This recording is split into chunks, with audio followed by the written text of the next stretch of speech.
Hi guys! Welcome back sa ating YouTube channel. My name is Adelina. So, eto na po yung ating pahat na binutasan.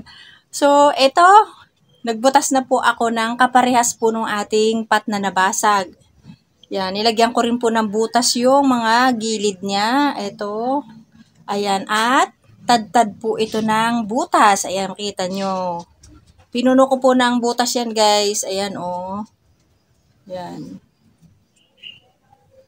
So, pag ganito pong malalaki ang pat, nilalakihan ko po yung butas. At saka, binubutasan ko rin yung gilid niya. Ayan, may mapansin po kayong butas dyan na 3 sa gilid. Kabilaan po yan. Makalipas po ang ilang araw bago po natin siya maitatanim. So, ito na po. Punta na tayo doon sa ating pagpapatungan. Yun. At yung atin po palang mga mga cactus, ayun, natuyo na po yung soil niya. Dati po niyang soil yung ilalagay ko dito. So, hindi ko alam kung parang uulan na naman po, kasi dumidilim na naman yung langit. So, araw-araw guys ay umuulan dito. So, ito na yung ilalagay na natin dito guys, yung ating patsa. Patungan natin. So, dyan po natin siya ipapatong guys. Yung nakita ninyo noon. Ayan, lalagay natin siya dito. Yun.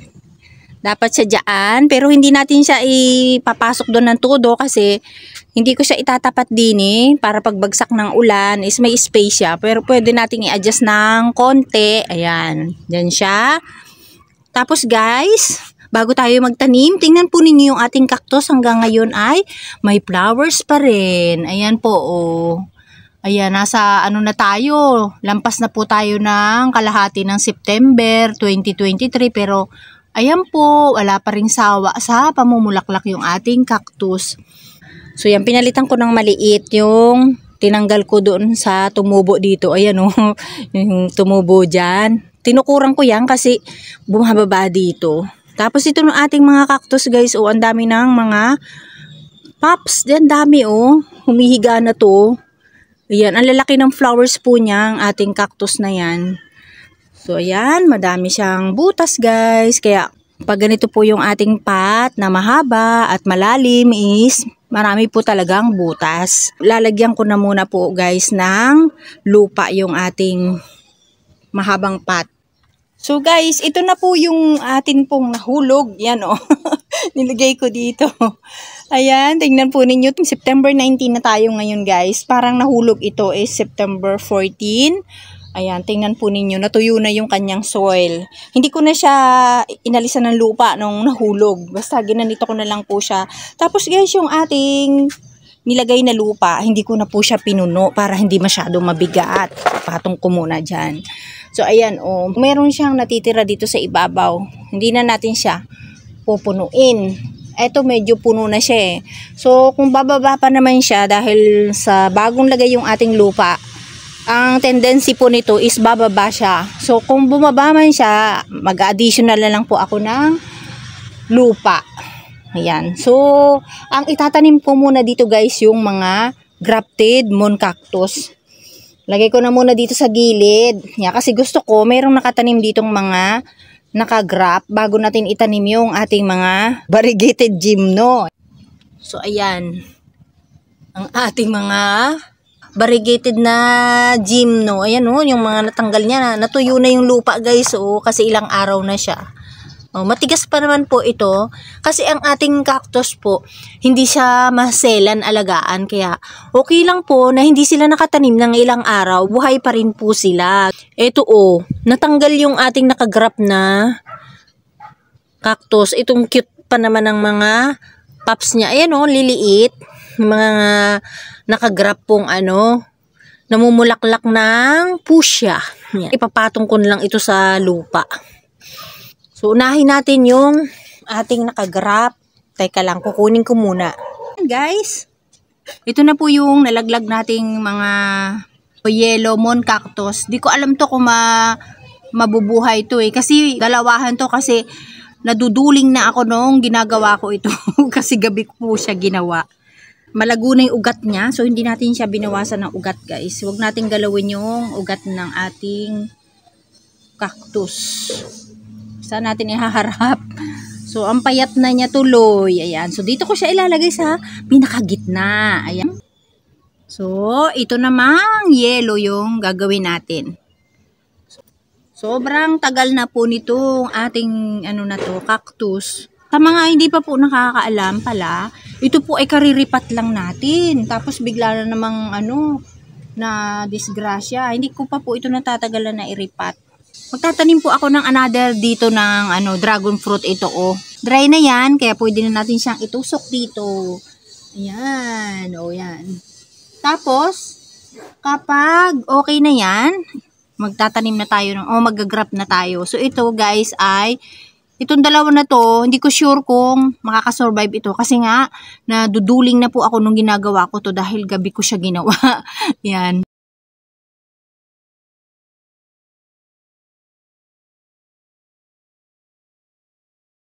Dito ko siya tatanim. Ayan, ang pangit po nung kanyang rootstock. Kasi nagkaroon siya ng ganyan, pero itutusok ko na po kahit nakalagay yung goma. Ayan Pa nag-grab po ako guys is 2 weeks bago ko alisin yan. Pero hayaan ko na dito. Try ko naman na nag-grab ako na nandito sa direct sunlight. So lang po ako, subok-subok lang po kung ano bang nangyayari. Pwede naman nating itry. Wala naman pong masama. So itry ko naman na nakagrab na siya ng 4 days. So tingnan natin ngayon kung mabubuhay ba siya.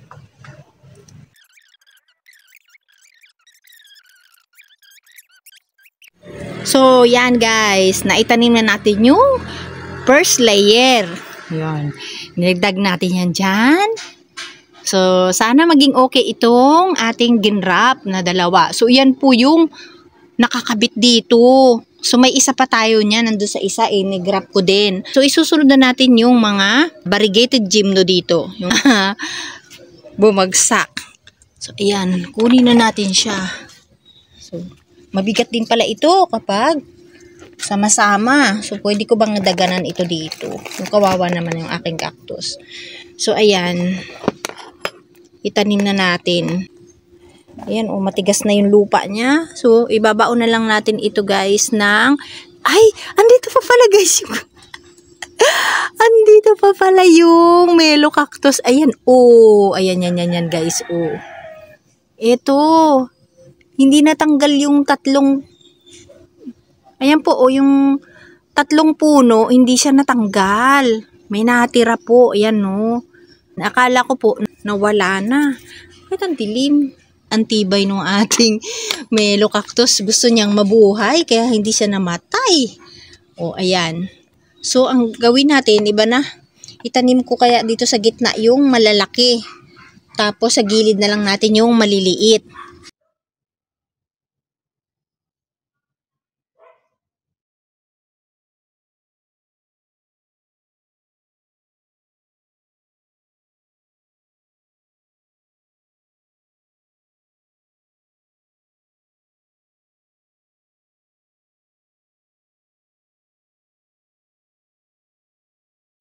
So, ayan guys, tingnan po ninyo.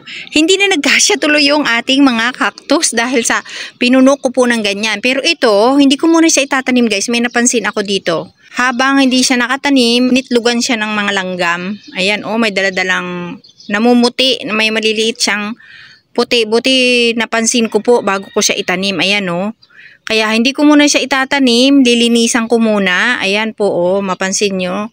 May mga puti siyang inilagay dito yung langgam. Ayan, Grabe. Buti na lang hindi pa nahawaan yung iba. So, ito po. Naiwan yung tatlo. Ayan. Siguro dun sa isang pot ko na lang siya itatanim, dun sa isang mahaba. Tapos ito, itatanim ko rin po ito dito, sa dulo. Yan, dun. Sa dulo natin siya itatanim. Tapos lalagyan ko pa dyan ng isa. I-adjust ko pa yan. Ilalagay ko dito para malagyan ko pa po ng cactus dito o ng blue boy o dragon fruit dyan sa gilid. Katulad po nito, Ayan. So, hindi na sila nagkasya. Kasi nilagyan ko po siya ng space para po kapag lumaki, hindi na sila mahirapang mag-adjust, hindi sila masyadong magkadikit-dikit. So, ayan. At yan yung natira nating Melo Cactus. Lumaki na rin siya. Ayan po, yung 3. Pero, meron tayo niyan doon sa isang pot. I-adjust ko na naman ito nang maitanim ko yung 2. 3 pala sila. Yung Steno Cactus. Bakit siya umiitim? Ayan ako, nag-iitim, parang kalawang. Ito, may bulaklak na rin po na naman. Ayan, ang liit, Guys, kapag nag-grab po ako, as in, goma po talaga yung ginagamit ko. Kasi hindi ako nasasatisfied sa plastic. Kasi, pag yung plastic yung nilagay ko, parang maluwag yung pagkakakapit niya. So, mas gusto kong gamitin yung goma. Kasi yung goma talagang as in dikit na dikit sila dahil sa talagang nahababanat siya. Pero depende po sa mga nagagrap kung ano po yung gusto nila. Kung saan sila mas okay. Pero sa akin mas okay yung goma po yung aking ginagamit. Tape nga po yung ginamit ko dito. Tapos nilagyan ko pa rin siya ng goma. Tapos dito naman baliktad. Nilagyan ko naman siya ng goma bago nilagyan ko siya ng plastic. So yan. Sana ay maging okay po sila. Yun. So, ganyan na po muna guys yung ating share. Ano po palang gusto ninyong ayos guys? Yung dati o yung ngayon? I-attach ko po yung dati dyan para makita ninyo kung alin po yung gusto ninyong ayos. Kasi dati, yun ay dito lang sa tabi. So, magkatabi lang po silang 2. Ngayon ay magkasunod. Magkatabi pa rin kaso iba na yung style nila.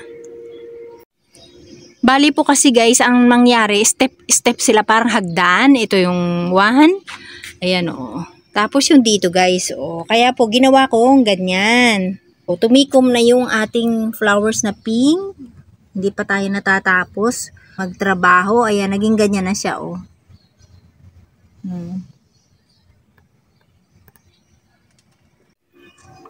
So, yan guys. Ang ayos nitong 2.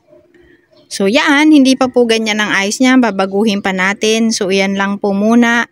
Ang ginawa ko po parang hagdan. Doon papaganyan. Tapos dito sa baba. Yan.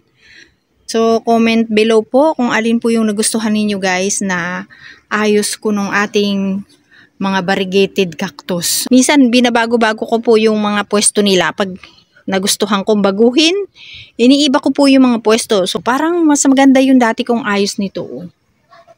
Kasi hindi po kasya kaya in-adjust ko siya dito at nilagyan natin doon ng malalaki sa unahan. At itong itinanim natin sa gilid, ayan po ay igagrap natin. Puwera ito, hindi ko yan igagrap. Kung tumangkad man yan is ikakat ko para dumami. Ito naman palalakihin ko muna. Tapos dito kahit pangit yan, maghihintay tayo ng soloy. Katulad nito guys, yan. Mayroon na siyang bago. Tsaka ito. Yun, marami tayong kinuha ito yung pinagkunan natin, ito, tsaka meron pa dyan sa kabila. Kukuha lang tayo dyan guys ng soloy niya. So, yan na po guys ang aking share. Ay, nakagat ko dila ko. Ang dumi na ng aking kamay, ayan. So, yan na po ang ating share guys sa araw na ito. Ayan. So, hindi na siya mapabagsak guys dahil sa bago na po yung ating pot. Kaya, yan, hindi na siya mahuhulog pa. Ay, saan po kayo nagagandahan? Doon sa dating pwesto niya? O yung ngayon? Ayan. Comment down below po para malaman natin kung ano yung mas maganda para sa inyo. So, ayan. Maraming pong salamat guys sa inyong panonood. Thank you for watching at mag-iingat po kayong lahat.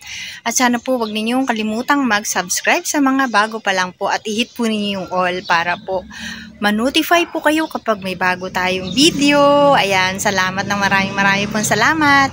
Bye!